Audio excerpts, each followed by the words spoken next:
दोस्तों नमस्कार। मैं के पी सिंह। आप देख रहे हैं अपना चहेता न्यूज़ चैनल पीपल बिल। आखिर जिसका अंदेशा था वो सामने आ ही गया। आज घोषणा हुई है कि भारतीय जनता पार्टी के कार्यवाहक राष्ट्रीय अध्यक्ष जेपी नड्डा वो कार्यवाही हो चुके हैं। उनका कार्यकाल तो 20 जनवरी 2024 को ही समाप्त हो गया था, लेकिन तब लोकसभा चुनाव की वजह से उनको जो है एक्सटेंशन दिया गया था और उसके बाद में फिर उनको कार्यकाल को विस्तारित किया ही जाता रहा किसी बहाने से।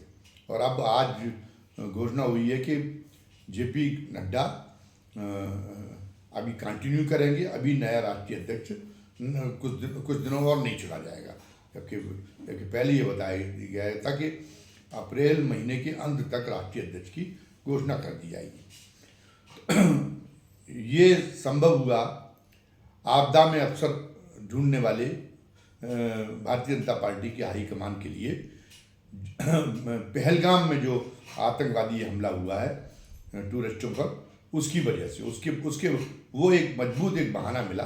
वरना पहले से ही ये था कि बहुत ही अनमनापन दिखाया जा रहा था राष्ट्रीय अध्यक्ष के चुनने के मुद्दे पर, और जानबूझकर जितने राज्यों पे अपेक्षित था कि इतने राज्यों में जब राज्य कमेटियों का चुनाव हो जाए तब राष्ट्रीय अध्यक्ष का चुनाव कराया जा सकता भारतीय जनता पार्टी के संविधान में है।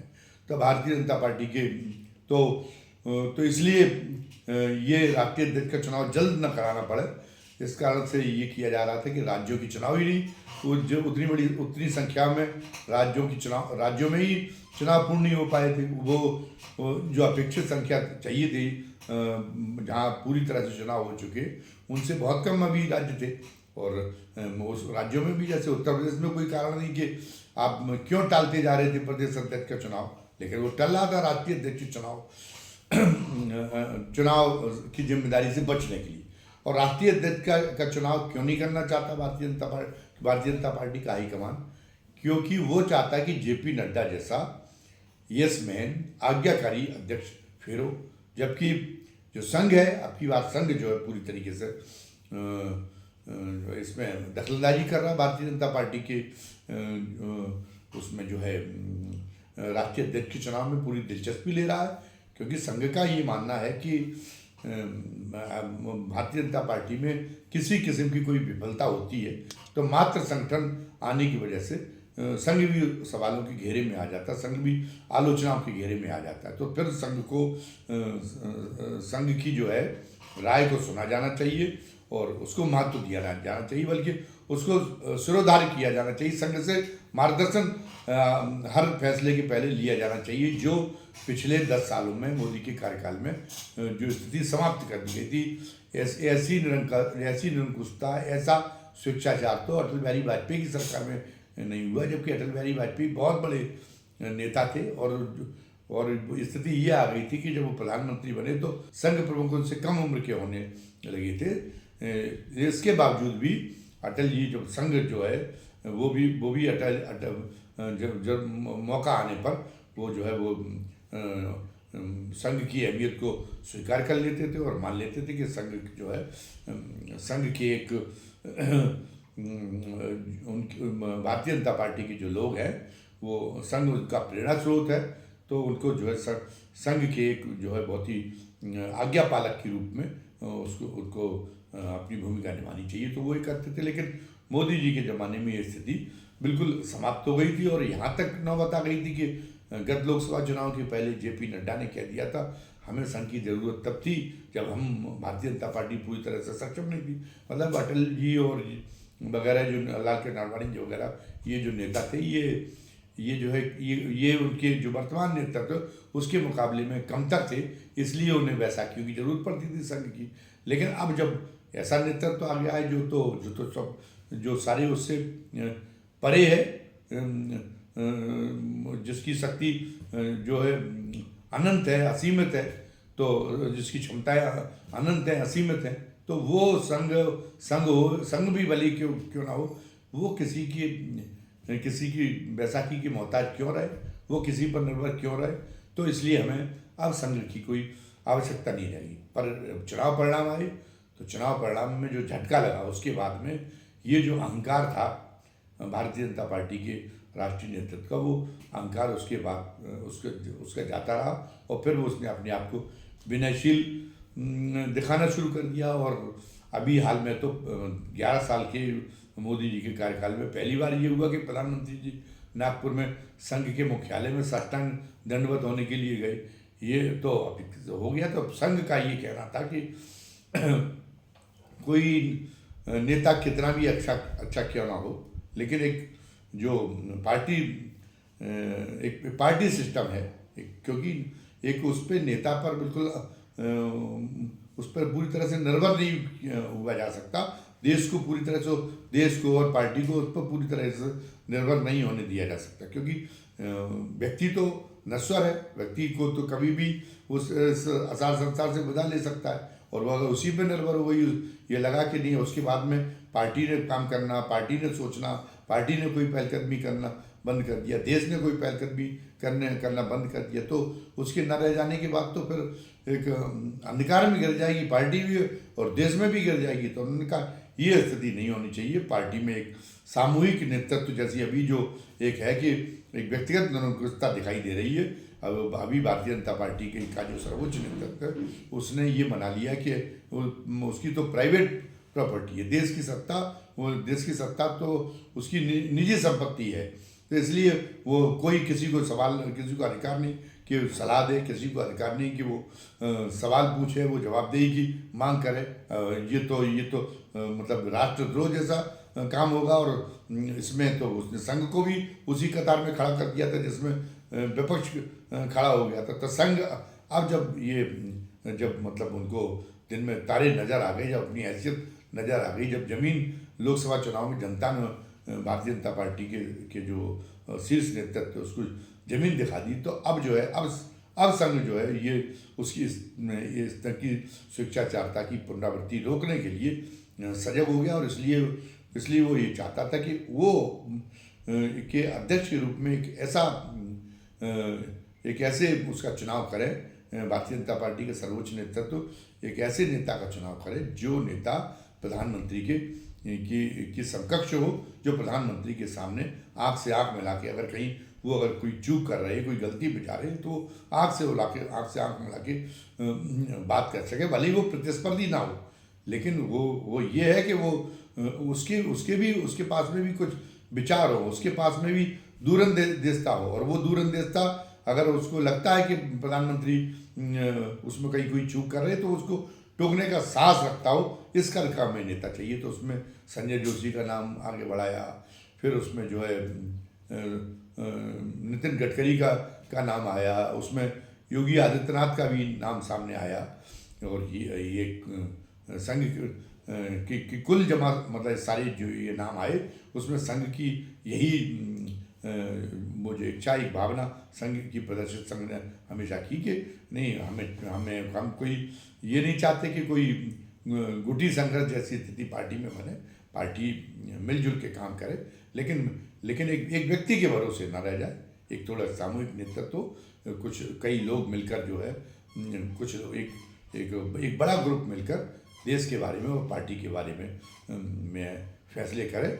अभी तो ये था कि मार्गदर्शक मंडल जैसे बनाया गया था, तो ये था कि बड़ी औपचारिकता के लिए था, लेकिन शील ये कहता था, औपचारिकता के लिए ही होता, लेकिन शील ये कहता था कि 6 महीने में, साल भर में एक बार मार्गदर्शक मंडल की बैठक की जानी चाहिए थी, और उस बैठक में बुजुर्गों को भी सुन लिया जाना चाहिए था कि वो क्या कहते वो राय। लेकिन ये तो पसंद ही नहीं है, जो भारतीय जनता पार्टी का वर्तमान जो शीर्ष नेतृत्व, उससे तो ये पसंद ही नहीं है। उससे तो उन बुजुर्गों की जिनका उनका करियर बनाने में बड़ा योगदान है, लेकिन उसकी कृतज्ञता की पराकाष्ठा, उसके अहंकार की पराकाष्ठा ये थी कि उसने उनको भी जो है उनकी भी सलाह सुनना उसको रास नहीं आया, तो उसने मार्गदर्शक मंडल बना दिया। और मार्गदर्शक जाहिर हो गया कि मार्गदर्शक मंडल माने जीते जी उनको राजनीतिक तौर पर दफन करने की एक कवायद थी, इसलिए कोई उसकी बैठक नहीं बनाई गई, कहीं उनसे राय लेने की जरूरत नहीं समझी गई। जबकि कहा जाता है, हमारी लोक कथाएं गवाह कि नहीं, लोग कहते कि बारात में सलाह देते थे कि बारात में नौजवानों का काम होता, क्योंकि वही नाचते कूदते, वही उल्लास बनाते। लेकिन फिर भी ये बारात के साथ में एक बुजुर्ग का रहना जरूरी है, वरना कभी कुछ ऐसी अटक सकती है कि नौजवान उसका जो है तोड़ना ढूंढ पाए, लेकिन वो बुजुर्ग अपने अनुभव से तोड़ते। तो इसी ढंग का कुछ ऐसी पार्टियां चलती हैं, ऐसी देश चलता है, इसलिए दिया जाना चाहिए था। लेकिन इसके पीछे कोई तर्क नहीं था। और जैसे ये होता है कि एक हमलावर सेना का एक जो मिजाज होता है, जो हमारे यहाँ, तो हमारा जो देशभक्त वो ही है, क्योंकि ये तो कई बार आक्रांताओं का शिकार हुआ है। तो उनका देखा गया कि वो जो युद्ध पिपासु जो हमलावर सेनाएं होती थी, तो ये कहा जाता कि उन्हीं के आचरण को देख के कहावत बनती थी कि युद्ध और प्रेम में सब कुछ जाएगी। वो किसी नैतिकता की, किसी कोई मानवीय मूल्यों की कोई भी परवाह नहीं करती थी। तो आज वातावरण ऐसे ही है। लोकतंत्र की कुछ अपनी एक परंपराएं हैं, लेकिन आप जिस ढंग से आप किसी परंपरा को, आपको जहाँ पे भी ये लगता है, आपको हमेशा अपनी चिंता, आपको देश से लेके और पार्टी की चिंता से ज़्यादा आपको ये लगता है कि जो हमारा एक महामानव, एक ऐसे अलंघी मानव के रूप में, मतलब हमको एक शख्सियत के रूप में हमको ये देश स्वीकार करने के लिए मजबूर हो, जिस पर कोई उंगली ना उठाई जा सके, जिस पे कोई जो है, जिससे कोई सवाल न कर सके। तो उस चक्कर में ऐसी परंपराएं इस ढंग से ये कर दी गई कि पता चला कि संसद तक की तौहीन करने में प्रधानमंत्री जी बाज नहीं आई। जब से मणिपुर का मसला चल रहा था और संसद शुरू हो गई थी, तो अब परंपरा तो ये है, और वो ये कहता है, संविधान ये कहता है कि वो जो है प्रधानमंत्री सरकार ऐसे किसी मुद्दे पर पहले सदन के अंदर बयान दें, सदन को विश्वास मिले, इसके बाद फिर वो बाहर कह सकते हैं। लेकिन प्रधानमंत्री जी उस दिन सदन में गए भी, और केवल सदन की तौहीन करने के लिए, केवल संसद को नीचा दिखाने के लिए उन्होंने संसद के अंदर मणिपुर के लोगों के कोई बयान नहीं दिया। एक संक्षिप्त सा बयान बाहर आके उन्होंने इलेक्ट्रॉनिक मीडिया के सामने दिया। अरे वो भी न देते तो कम से कम संसद की इज्जत तो बच जाती। लेकिन केवल ये जताने की, संसद की हेठी करने के लिए केवल ये एक रही। तो फिर जब वो कोई उनको अनुशासन, चाहे वो पार्टी का अनुशासन हो और चाहे वो सरकार का अनुशासन हो, वो कोई अनुशासन के लिए हर अनुशासन, किसी भी अनुशासन को पालन करनी तो ही समझते हैं। तो किसी अनुशासन को मानना चाहते, ना वो संविधान को मानना चाहते, इसलिए वो पार्टी संविधान को भी नहीं मानना चाहते। अगर वो देश के संविधान को पर ये आरोप लग रहा है कि वो संविधान के में विश्वास नहीं, कि वो अपने कार्य से जता रहे कि उनका संविधान की सीमाओं में कोई विश्वास नहीं है, तो वो तो ये पार्टी के अंदर भी देखा जा रहा है कि पार्टी के अंदर भी वो जो फैसला जो काम कर रहे, उसमें भी उनको जो है पार्टी के संविधान की परवाह नहीं। वरना इतने दिन हो गए उनको कंटिन्यू करते हुए जेपी नड्डा को, और जेपी नड्डा को इसके अलावा केंद्रीय मंत्री भी बना चुके हैं। जब पार्टी की ये राय है, पार्टी में ये की परंपरा ये है भारतीय जनता पार्टी की कि एक व्यक्ति के पास एक ही पद होगा, तो अब तो फिर जो है राष्ट्रीय अध्यक्ष भी है और वो केंद्रीय मंत्री भी है, तो वो पार्टी का भी आपने संविधान, पार्टी की परंपरा की भी परवाह करने की कोशिश नहीं की। और आप ये कोशिश करते रहे किसी तरीके से वहाँ पे जो कवायद की उन्होंने, वहाँ संघ मुख्यालय में जाके साष्टांग होने की कि वो झांसे में आ जाए संघ प्रमुख, और वो संघ प्रमुख जो है एकदम हुलास में भूल जाएं कि उनको एक सशक्त अध्यक्ष भारतीय जनता पार्टी में उसको पदस्थ कराना है। और वो जो नाम रखे हैं वो मतलब वो जो है वो नाम, वो उस नाम को संघ उस पर मुहर लगा दी। लेकिन संघ ने ऐसा नहीं किया, तो बड़ा टेंशन की स्थिति अभी मोदी जी के लिए बनी हुई थी। तब तक ये पहलगाम में टूरिस्टों पर हमला का वाकया आ गया, वरना तो रोज़ाना वैसे भी चल रही थी। तो मान लीजिए ये तो एक जायज़ बात है। और आज जिस ढंग से हाई लेवल की मीटिंग हुई है आज, तो उसको जो देखते हुए कहा जा रहा है कि कुछ बड़ा होने वाला है।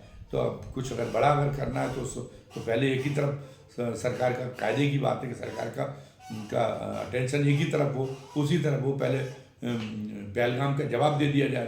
पहलगाम में जो कहर बर्पा किया आतंकवादियों ने, तो आतंकवादियों को उनका जवाब दे दिया जाए।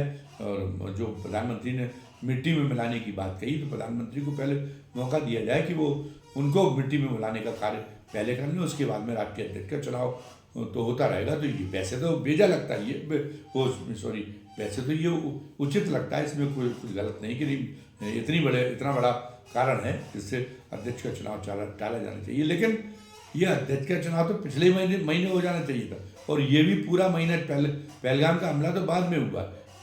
पूरे महीने एक भी दिन ऐसा नहीं आया जब चाहे तब वो चाहते तो कि उन तकनीकी कारणों का निवारण किया जाता, जिससे 1-2 दिन में ही एक फैसलाकुन स्थिति राष्ट्रीय अध्यक्ष के चुनाव के बारे में पहुंच जाती। ये इस बात का पहले से भी प्रयास नहीं किया जा रहा था, आतंकवादी नहीं कर रहे थे तब उसके पहले ही मौका था। आप में उसके पहले भी कोई तर्क नहीं है, ये तो अभी तो तर्क है, लेकिन उसके पहले आतंकवादी जब हमला नहीं हुआ तो कोई तर्क नहीं था कि आप इतना समय क्यों दे रहे अध्यक्ष चुनाव में। ऐसे तो अब ये है कि प्रधानमंत्री जी अपने मुंह से नहीं कह पाई, वरना तो ये था कि उनके लिए तो अध्यक्ष और उनको प्रस्ताव करना भी चाहिए कि अब अगर उनके संघ का कोई नाम पसंद नहीं आ रहा, अपने ऊपर कोई अनुशासन जो है वो नहीं चाहते कि कोई उनके ऊपर अनुशासन बैठ जाए संघ की पसंद के अध्यक्ष के नाम पर, तो फिर उनको जो है जो राज्यसभा के सभापति महोदय हैं जगदीप धनखड़, उनका नाम आगे कर देना चाहिए। मुझे लगता है कि संघ भी उसमें सहमत हो जाता है, क्योंकि जगदीप धनखड़ तो अभी भी जो सभापति के रूप में जो ढंग की भूमिका निभा रहे हैं, वो तो एक तरह से लोगों ने पार्टी प्रवक्ता का आरोप लगाया है, लेकिन वो पार्टी के अध्यक्ष के रूप में अगर उस भूमिका को निभाएं तो वो पार्टी के लिए बड़ी फायदेमंद साबित होगी, और शायद संघ को भी वो पसंद आ जाती। तो वो ये नहीं कह पाए, और हो सकता है कि अभी JP नड्डा को अब उन्होंने मौका दे दिया है, और अब जो पहलगाम का बदला ले लिया जाता है उसके बाद में फिर मौका आएगा, फिर बात आएगी कि किसको अध्यक्ष चुना जाए। तो अध्यक्ष चुनने के लिए तो वैसे दो नाम है। अगर उनके बताए हुए ये लग रहा है कि वो तो पूरे उनके अनुचर की तरह है, अगर मोदी जी बताए हुए नाम संघ को लग रहे हैं कि वो नाम तो अनुचर की तरह हो, इसलिए हम उनको नहीं होने देंगे। हम एक उनके बराबर के, काफ़ी हद तक उनके बराबर के कद के अध्यक्ष का चुनाव कराना चाहते हैं। तो जो है तो और मोदी ये चाहते हैं कि उनके बराबर के नाम पे कोई ये ना आ जाए कि दूसरा पार्टी में एक शक्ति केंद्र बन जाए। तो बहुत उपयुक्त हो कि अगर वो कर दें नाम धनखड़ साहब का, और उसमें मुझे लगता है कि संघ प्रमुख भी राजी हो जाएंगे, क्योंकि धनखड़ साहब से तो ज़्यादा जो सुप्रीम कोर्ट को चैलेंज कर सकता है। तो दलीय राजनीति में इतना अंधा हो, दलीय स्वार्थों के लिए इतना अंधा हो कि वो पूरी व्यवस्था को संकट में डाल दे, कि उनके सुप्रीम कोर्ट का जो अनुच्छेद 142 के तहत जो अधिकार दिया गया है उसकी अधिकार की आलोचना करके, और पूरी की पूरी एक संविधान को बदलने के लिए एक मतलब उसका उसका संविधान को बदलने का एक औचित्य साबित करने के लिए उसके सरकार के उस मामले में या सत्तारूढ़ पार्टी के उस मामले में अधिकार को स्थापित करने के लिए ये कह दे कि गोलकनाथ का फैसला होगा सो होगा, उससे हमें कोई मतलब नहीं। संविधान में कुछ भी, संसद के लिए कुछ भी फंडामेंटल नहीं। संसद में तो असीमित शक्तियों का विकेंद्रीकरण नहीं, संसद सर्वोच्च, और संसद चाहे कुछ बदल सकती, संविधान भी बदल सकती। तो संविधान बदलने की जो इच्छा भारतीय जनता पार्टी के शीर्ष नेतृत्व में, भले ही वो अब आज सफाई दे रहे हो कि ऐसी नहीं है, तो उसके लिए एक कानूनी आधार तैयार करने में भी वो जो दलील लेके आए थे, तो ऐसे ही वो जो हठधर्मिता वाली हैं चीज़ें, जहाँ लोकतंत्र आड़े आ जाता है और वहाँ वो हठधर्मिता दिखाने की जरूरत पड़ती थोड़ी कानूनी विशेषज्ञता के साथ में, तो वो जगदीप धनखड़ में वो सलाहियत, वो खूबियाँ हैं।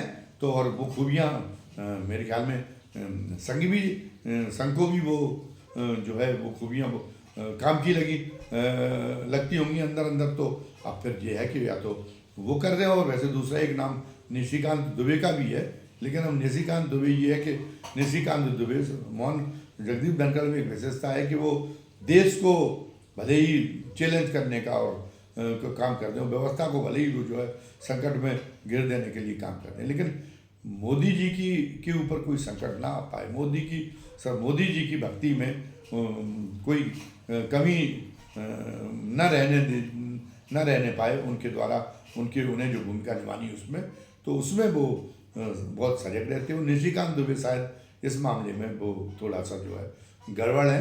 वो बाकी तो है कि वो जो संवैधानिक जकड़ है जिसकी वजह से कई बार अपने जो मंसूबे हैं उससे पूरा करने में संघ को भी छटपटाहट होती है, और प्रधानमंत्री को तो होती ही है, क्योंकि वो तो स्वेच्छाचारी है। तो वो तो उनको तो कहीं से भी अगर ये हो कि कहीं से भी उनकी मर्यादाएं तय की जाए तो उनके लिए जो है वो स्वीकार योग्य नहीं होती, तो दोनों के लिए नहीं होती। तो निशिकांत दुबे में ये कि निशिकांत दुबे तो इतने ज़्यादा अतिवादी हैं कि वो हो सकता है कि प्रधानमंत्री इस मामले में प्रधानमंत्री की इस कसौटी पर कि उनके प्रति भक्तिभाव में वो जो है उनके प्रति भक्तिभाव में कहीं पे भी कोई कमी ना आने पाए, ऐसा व्यक्ति वो चुनना चाहती है। उसमें निशिकांत दुबे थोड़ा ठीक नहीं है। तो इसलिए वैसे निशिकांत दुबे भी जो संघ चाहता है, जिस ढंग की भाषा और जिस ढंग की मोदी भाषा चाहते हैं, तो उसमें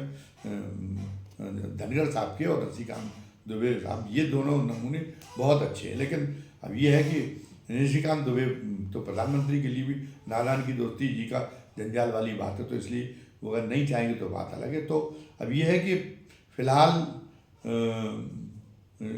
उनको जेपी नड्डा को अवसर दे दिया गया, कितने समय के लिए दिया गया है ये स्पष्ट नहीं हो पाया, लेकिन ये तब तक ये अवसर जारी रहेगा जब तक कि कोई ऐसे बिंदु पर नहीं पहुंच जाते संघ और वो मोदी जी, जहाँ पे दोनों लोग एक सहमति की धरातल पर खड़े हो सकें जिस बिंदु पर, तो तब तक अध्यक्ष का चुनाव नहीं होगा। तो उसके लिए मुझसे अगर वो जो मशवरा चाहते हो या मैं जो मशवरा दे रहा हूँ उस पर अगर वो जो है कुछ ये समझते हो कि एक आम आदमी के मशवरे पर भी कई बार काम का हो जाता है, उस पर भी ध्यान दे दिया जाना चाहिए। तो हमारा तो मशवरा यही है कि दोनों की तलाश का एक जगह जहाँ एक जिस नाम पर एक अंत हो सकता है वो नाम जगदीप धनखड़ का है। तो अब देखिए इस मामले में ये हमने एक शोषा उछाला है, और ये शोषा इतने बड़े लोग हैं मोदी जी और संघ कि उनके कानों तक पहुंचता है कि नहीं पहुंचता है, और यदि पहुंचता है तो फिर वो जो है वो इस पर अमल करने के लिए आगे आते हैं या नहीं आते हैं, ये तो आगे की देखने वाली बात होगी। लेकिन फिलहाल आज की वीडियो में बस इतना ही। धन्यवाद। जय हिंद, जय भारत।